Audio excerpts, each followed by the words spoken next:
They know that she's the woman to beat.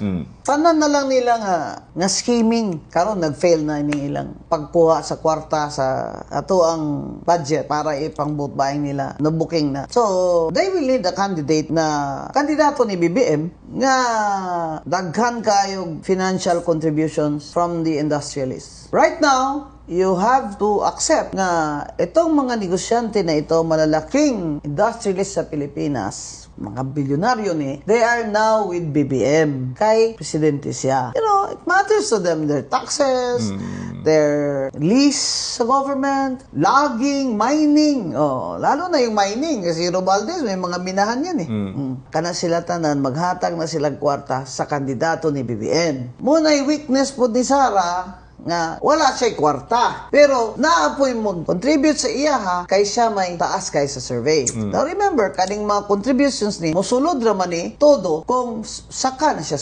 survey. Sara is up against Bongbong's candidate nga kwartahan. But she has popularity. Sila hasta karon wala pa sila'y kandidato. Inana ka popular. So, popularity versus money. I think the people will choose popularity.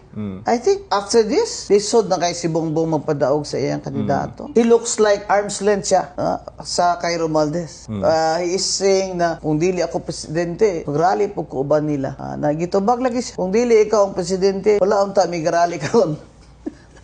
So, the tactica of strategy of BBM is kanang arm's length siya. Wa ko hibaluan na ilang mga pangawat. Pero siya nagpirma sa budget.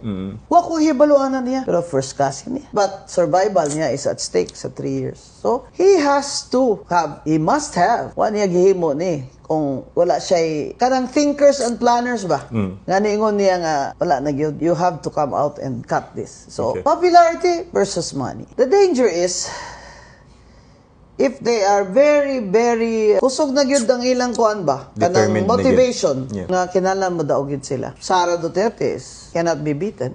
So you're saying that we have the capacity. She is at risk. She is at risk. Remember, there are other players, di ba? Right. Just think of it this way. Si BBM, atong visit niya kay Trump, unsa man to? Nga pagbalik diri, daghan naman dayon nang i-approve niyang promise niya dito nga kanang mga sa una, closed ang military bases, close. Time ni Cory. Karon si BBM, okay na lang kay imuon lang ammunition hub or training hubs. It's a different name ba? But it's the same. Ingon siya nga, kung maghira sa ang China sa Taiwan, mag-ready na ta kay may intragyod ana. Unsa may labot na to ana sa gera sa Taiwan? Tawon, Ginoo ko. Asa man to gikan? Gikan to kang Trump. So kung tan-awon ni si BBM, ta naman ni si BBM oy. Nagpatuta naman ni Trump. Kaning nahitabo karon? Akong suspetso Naginingon niya nga, Mr. President, you better do something about this. Yes. Kaya kung si BBM ra, happy ra biya siyang kung sa Bisaya ko Ilonggo pa hayon lang bala. Hayon lang.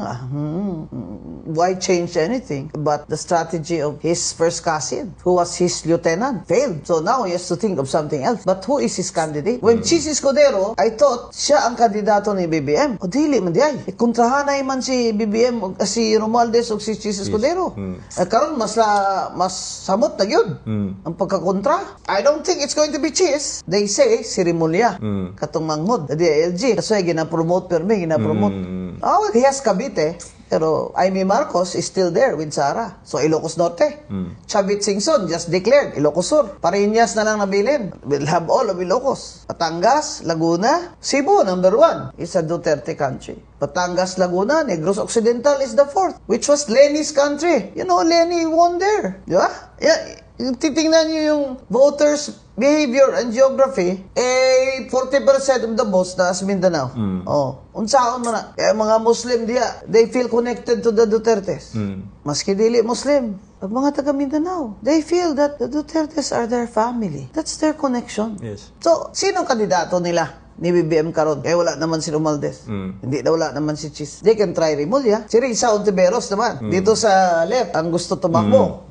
But that's another alliance. Kung mag-uban sila sa BBM forces, they will have a chance. Pero, again, magko-compare ang tao Especially now, ang crisis. They will want a leader nga who has the political will to say, maski igsuon ta mo. Sumbagon ta mo ron. Inana, BS VP Sara. I heard, Kaning kanto na ako sa sa Davao, I learned a lot, no? From personal narrations na daghan na siyang anang mga tao nga close sa iyang papa nga dili siya ganahan. So it's not like another Duterte, right? You know, dili na ang pagtanaw sa mga tao sa Mindanao. This is Sara Duterte. That was Digong. Of course, it's another Duterte, but of the same name, but the character. Yes. The character is different. Will she tolerate corruption? That's a question. I hope she's listening. Will tolerate siya corruption? Is she going to be hardworking? Is she willing to learn? Is she going to choose in her cabinet very competent and honest people?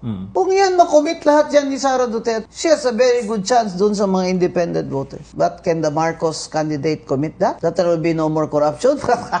Katawan, seremonya, can you commit that? Na there will be no corruption under my government, katawan, kalatawan, dili na ta kay Romualdez, dili na ta kay dili po sila kay Sara. Naay po dili po kay Makino, kay not another Aquino. Sa may gusto niyo, komunista. Ganahan mo ang presidente komunista. Kay dili man manin niya, di man manin niya. Oh, I left nabili na na. Oh, muna ganahan din niyo, komunista. Is that really the only choice we have? Just because we don't want another Duterte? What did Sara Duterte do to you? Kaya tanong ko sila ano ba talaga ginawa ni Sara Duterte sa bayan? Ma'am, nagawat lagi siya ganit 25 confidential pading. Ingon na lagi ko ninyo, auditable lagi na.